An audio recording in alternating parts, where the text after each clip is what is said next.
अस्सलामुअलैकुम पाकीज़ा इश्क भाई हुरैन फ़ातिमा किस्त नंबर 25 शादी स्पेशल सेकंड लास्ट एपिसोड। यार अरवीश अब रोना बंद करो, तुम रोते हुए ज़रा भी अच्छी नहीं लगती। और हम आपको पता है मैं बचपन से माँ के प्यार के लिए तरसी हूँ। मुझे ना कभी एक माँ का प्यार मिला ना एक बहन का प्यार मिला। अब जब मुझे वो सब मिल रहा है तो फिर अम्मी और इरहा मेरी ज़िंदगी ख़राब करने आ गई। क्यों बन रही हैं मेरी खुशियों के बीच रुकावट? बचपन से लेकर आज तक मैंने उनका हर जुल्म बर्दाश्त किया, उफ़ तक नहीं की। फिर क्यों वे ऐसा कर रही हैं? क्या मुझे खुश रहने का हक़ नहीं है? और हमने अरवीश का हाथ अपने हाथ में ले लिया। यार अब बस करो, नहीं तो मैं अपने तरीके से चुप करवाऊँगा। अरहम ने ये सब बस माहौल को खुशगवार करने के लिए बोला था और वो इसमें कामयाब भी हुआ था। अरवीश ने जल्दी से अपने आंसू साफ़ कर लिए थे। अरहम ने दिल में पक्का अहद कर लिया था कि अब वो अरवीश की आंखों में एक भी आंसू नहीं आने देगा। उसे ज़िंदगी की हर खुशी देगा। अब तक जितनी तकलीफ़ें उसने बर्दाश्त करनी थी कर ली। दिन यूं ही गुजर गए थे और आज मेहंदी का फंक्शन था। मेहंदी के फंक्शन के तमाम अरेंजमेंट्स एक बड़े मैरिज हॉल में किए गए थे।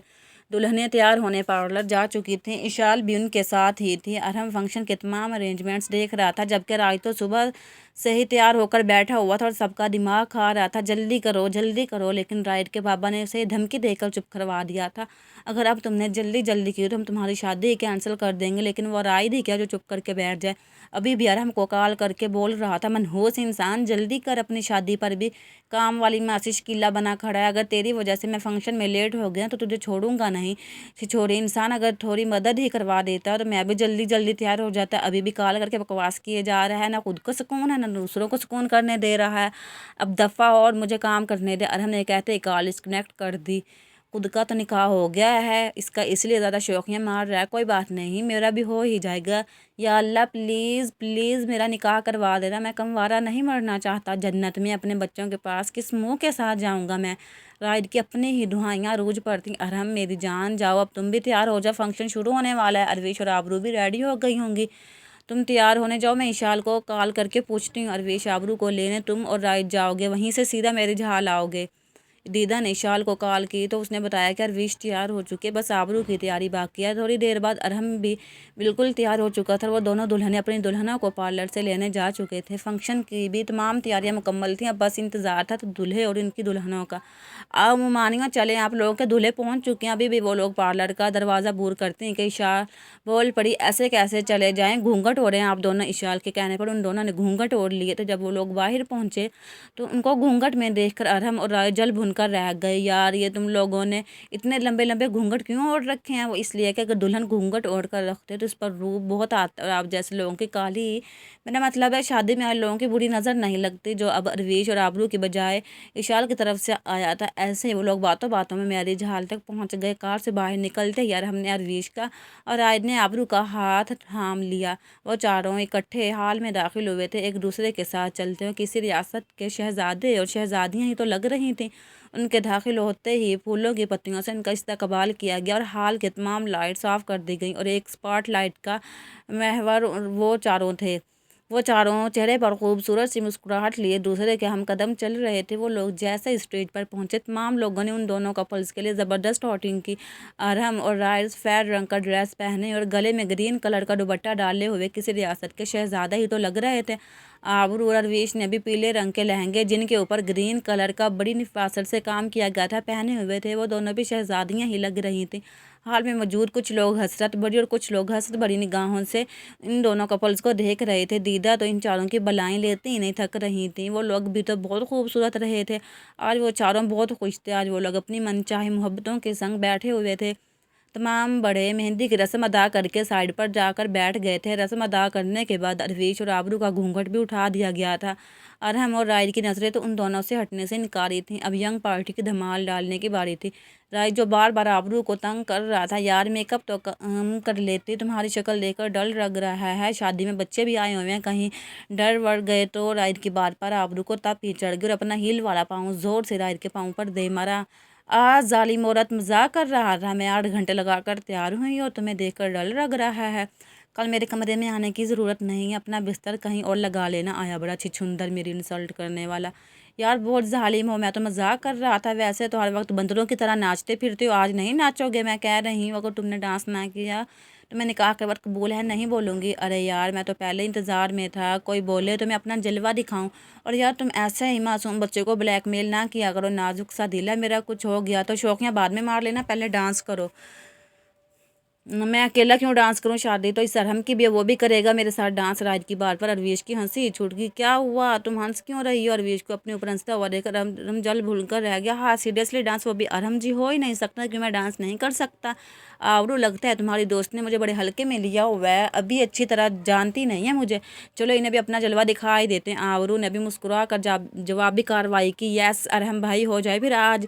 रुक जाओ तुम दोनों, अपने जलवे अपने पास रखो, कोई ज़रूरत नहीं है डांस की, सादगी से ही सब कुछ होगा। अगर अल्लाह ने हमें अपनी रहमतों के खजाने दे रखे हैं तो इन्हें फजूल कामों में खर्चने की बजाय नेकी के कामों में इस्तेमाल करो। मुझे पता ही नहीं था तुम लोगों ने डीजे को भी बुलवाया हुआ है। अगर मुझे पता होता तो रात तुम सब मिलकर कॉल पर ये सब प्लानिंग कर रहे हो तो मैं इसी वक्त मना कर देती। डीजे का जो भी खर्चा हुआ है इसे दो और फारिग करो। हमने डीजे के जो पैसे देने हैं वहीं किसी गरीब को देंगे, दुआएं भी मिलेंगी और आखिरत भी संवर जाएगी। दीदा की बात से अरवीश मुत्तफिक थी, जबकि बाकी तीनों मुंह बसोड़ कर बैठ गए।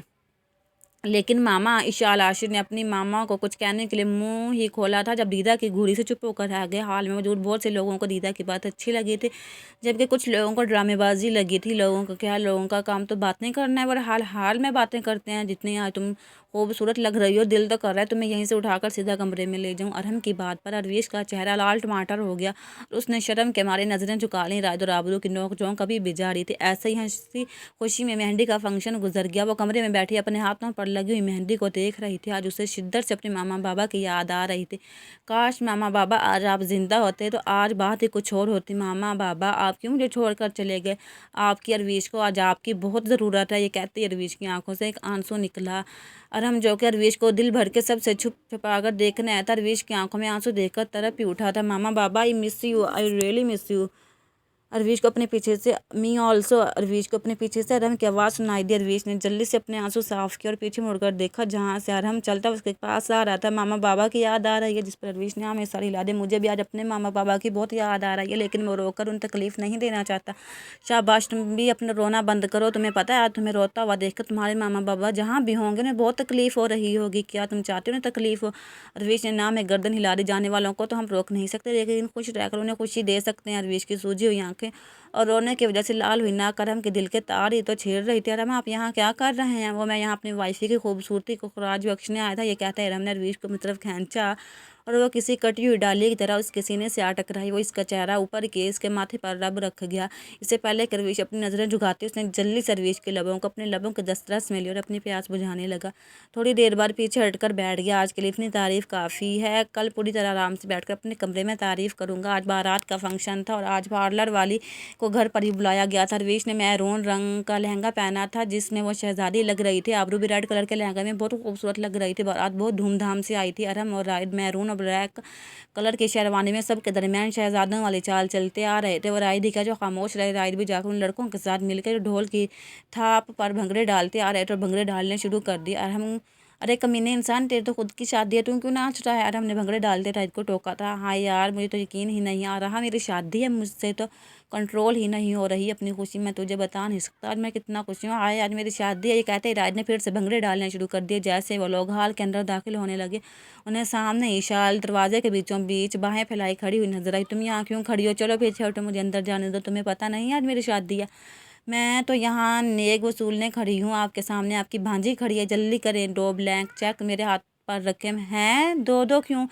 और ये हम तुम्हें क्यों दें, जबकि ये तो दूल्हे की सालियों का हक होता है। ही मैं अभी आपकी सालियों की तरफ से नेक लेने आई हूँ। अब वो तो आ नहीं सकती। इशालदार निकाल कर बोली। वो कौन? दोनों एक ज़बान होकर बोले। अरवीश और आबरू मामी। रायद मामू अरवीश मामी का नेक देंगे, जबकि अरहम मामू आबरू मामी का। अब जल्दी करें, 2 ब्लैंक चेक करें। वाह भाई वाह, ये शादी ना हुई, कोई बर्बादी हुई। रायद ने दुहाई दी। मामू आप लोग अब खुद देर करें ना, मौलवी साहब उठ कर चले जाए। अरहम मुझे नहीं पता था तेरी बीवी इतनी भूखी है, सीधा ब्लैंक चेक ही मांग लिया तो तेरी कौन सा रज्जी हुई है? ये तेरी भूखी बीवी का ये आइडिया होगा? मेरी बीवी तो इतनी मासूम है। मैं बताती हूँ अरवीश और आबरू मामी को इनके बारे में, इनके शोहरों के कितने नेक ख्यालात हैं। अरे रुको बेटा, हमने क्या क्या, ये लो चेक, दोनों चेक पर साइन करके इशाल को दिए और अंदर की तरफ चल दिए। अंदर दाखिल होते इनके ऊपर फूलों की बरसात कर दी और वो दोनों शहजादे अपनी शाहाना चाल चलते जाकर स्टेज पर बैठ गए। अब इन दोनों को अपनी अपनी दुल्हना का इंतजार था। थोड़ी देर बाद दोनों दुल्हनों को दुपट्टे की ओट में निकाह के लिए स्टेज पर लाकर बिठा दिया गया। दोनों जोड़ों को निकाह के लिए दूसरे के सामने बिठा दिया गया था। दोनों जोड़ों के दरमियान एक बारीक जाली का दुपट्टा हाजिर था। सबसे पहले अरहम और अरवीश का निकाह पढ़वाया जाना था। अरहम शाह वल्द अरमान शाह के आपको निकाह अरवीश फ़हाम वल्द फ़हाम अहमद से बाही कर राजतुल वक्त हक महरस से ज़्यादा किया जाता है।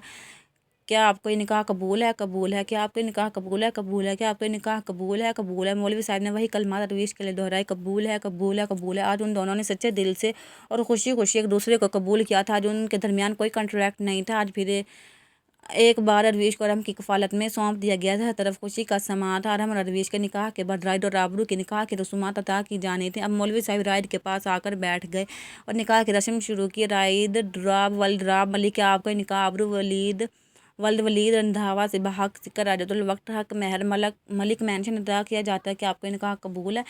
राइड ने जल्दी से कबूल है, कबूल है, कबूल है बोल दिया। राइड की जल्दी देखकर सब लोग हंस दिए। मौलवी साहब ने वही कलमात आबरू के लिए दोहराए, कबूल है, कबूल है, कबूल है। आबरू कभी राइड की कफालत में सौंप दिया गया था। निकाह की रस्म के बाद सब एक दूसरे के बलगीर होकर मुबारकबाद दे रहे थे। और वो चारों एक दूसरे के नाम हमेशा हमेशा के लिए लिख दिए गए थे। निकाह के बाद दोनों जोड़ों को स्टेज पर लाकर बिठाया गया था। अब दुल्हों की दूध पिलाई की रस्म शुरू हो चुकी थी। उनके साथ बैठी हुई उनकी दुल्हनें घबराई हुई चेहरे पर घूंघट सजाए बैठी थी। हाय काश मेरी अरवीश के साथ शादी नहीं हो रही होती तो मैं भी इन सब रस्मों में बढ़ चढ़कर हिस्सा लेती। आबरू दिल ही दिल में सोच कर रहा कि खुदा का खौफ खाओ लड़के, गिलास दूध के लिए 1 लाख। हाय अभी तो चेक साइन करके दिया था तुमने, वो भी लेकर तुम्हारे दिल को ठंड नहीं पड़ी जो फिर आगे लूटने मामू। बस करें, हम आपको अपनी हीरे जैसी ममानियाँ दे रहे हैं, इसके बदले में तो ये कुछ भी नहीं है। आप लोगों को चाहिए हम जो भी मांगे खुशी खुशी दे दें। वाह भाई वाह, सुन्नत तरीके से निकाह करके लेकर जा रहे हैं हम। आपकी ममानियों को सारी उम्र बर्दाश्त हम करें इन्हें और पैसे भी हम दें, फ़कीर ना हो तो। राइड की बात पर आबरू ने चुटकी काटी, जिससे बेचारा राइड करा कर रह गया। मैं कोई नहीं पी रहा दूध, अरहम को पिलाओ तो मैं अकेला क्यों पीऊँ, तुम भी साथ पियोगे। जब सब कुछ साथ किया है तो दूध भी साथ ही पियेंगे। अरहम मैंने कभी नहीं सोचा था आप इतने कंजूस निकलेंगे। नाक ही कटवा दी सबके सामने। राइड तो चुपचाप पैसे दे रहे हो या मैं अपने घर जाऊँ। इन दोनों बेचारों ने मतलूबा रकम इशार को थमाई, जिसे वे पकड़ कर खुशी से वहाँ से भाग गया। अरहम प्लीज़ घूरे मत। क्यों मैं अपनी बीवी को ही घूर रहा हूँ? कौन सा किसी और की बीवी को घूर रहा हूँ? बहुत जालिम हो तुम यार, दिल के तार छेड़ कर कह रही हो घूरो मत। कसम से कंट्रोल नहीं हो रहा। आज की रात मैं तुम्हें बख्शने के मूड में बिल्कुल भी नहीं हूँ। अरहम की बात पर अरवीश के चेहरे पर एक शर्मीली सी मुस्कुराहट रेंग गई। बहुत खूबसूरत लग रही हो मेरी जान। राइड की बात पर आबरू के चेहरे पर भी खूबसूरत सी मुस्कुराहट फैल गई, लेकिन थोड़ी देर बाद कुछ सोचने के बाद बोली, मैं तो घूंघट में हूँ, फिर तुम्हें कैसे पता प्यारी लग रही हो? तुम झूठ बोल रहे हो ना? नहीं मेरी जान, तो मेरी आंखों